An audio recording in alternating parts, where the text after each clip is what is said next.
नमस्कार दोस्तों, मेरा नाम मनीष कुमार मंडल है।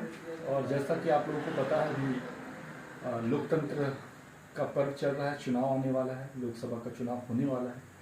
तो आइए लोकसभा के इस चुनाव में कुछ मुद्दों पर हम बात करते हैं। मुझे पता है मीडिया हो, नेता हो या कोई भी हो, उनको बड़े बड़े बातों और बड़े बड़ी चीज़ें को ही वो देखते हैं और उन्हीं पे बात करते हैं। हम आइए छोटी चीज़ों पे बात करते हैं, क्योंकि हम लोग भारत के छोटे लोग, आम नागरिक हैं और हमें छोटी चीज़ें ही ज़्यादा इफेक्टिव करती हैं।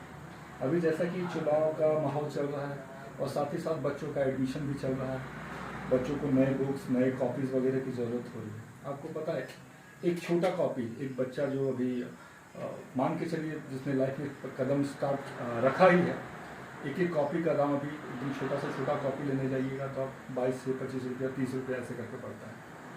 और अच्छी क्वालिटी का कॉपी लीजिएगा तो ऑब्वियस सी बात है वो और महंगा पड़ता है। लेकिन आपको पता है ये पेपर इतना महंगा होते जा रहा है, लेकिन इस पर किसी का बात नहीं है। अब आपको लगेगा कि मैं इस टॉपिक पे बात क्यों कर रहा हूँ, इसको चुनाव से क्या लेना देना। ऑब्वियस सी बात है, एजुकेशन सिस्टम पे तो खैर कुछ सरकारों ने कुछ किया नहीं, ना लोगों ने कभी कोई आवाज़ उठाया।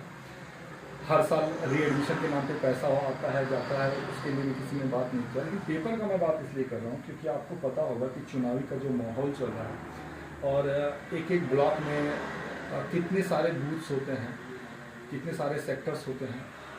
मैं एक छोटा सा एग्जांपल देता हूँ कि अगर जब चुनाव होता है, जो एक पोलिंग बूथ होता है उसमें मिनिमम पता है कि कितना पेपर यूज होता है, चाहे वो सेक्टर ऑफिसर्स के द्वारा हो, पोलिंग एजेंट्स के द्वारा हो, और भी बहुत तरह एडवर्टीजमेंट, बहुत तरह का जो चीज़ है।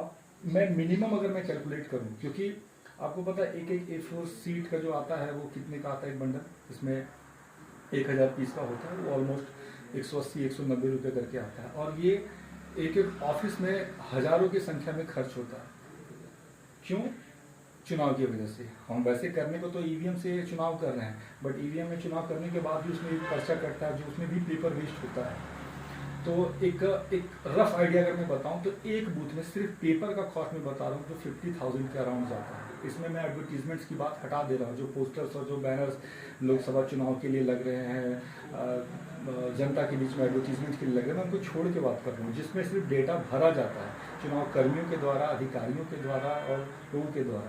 तो एक बूथ में ऑलमोस्ट 50,000, ये ज़्यादा ही होगा, कम नहीं होगा। अगर आप चाहें तो किसी डेटा ऑफिस में या फिर RTI के पास उसको आप मांग सकते हैं। 50,000 से ज़्यादा का खर्च होता है, मैं 50,000 ही मान के चलता हूँ। पूरे इंडिया में जब 91 करोड़ का पॉपुलेशन था, जब वोटिंग करता था, उसके उस टाइम के आधार पे, उस टाइम का अगर मैं डेटा देखूँ गूगल पे, तो वो 12 लाख पोलिंग बूथ हैं पूरे भारत में।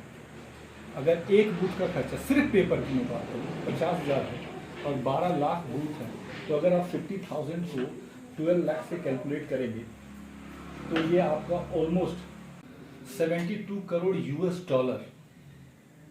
$72 करोड़ सिर्फ और सिर्फ पेपर में वेस्ट होता है। जबकि हम डिजिटल इंडिया की ओर जा रहे हैं और पेपरलेस वर्क पे हम ज़्यादा ध्यान देते हैं, तब जाके इतना पैसा सिर्फ हमारा पेपर में बर्बाद हो रहा है।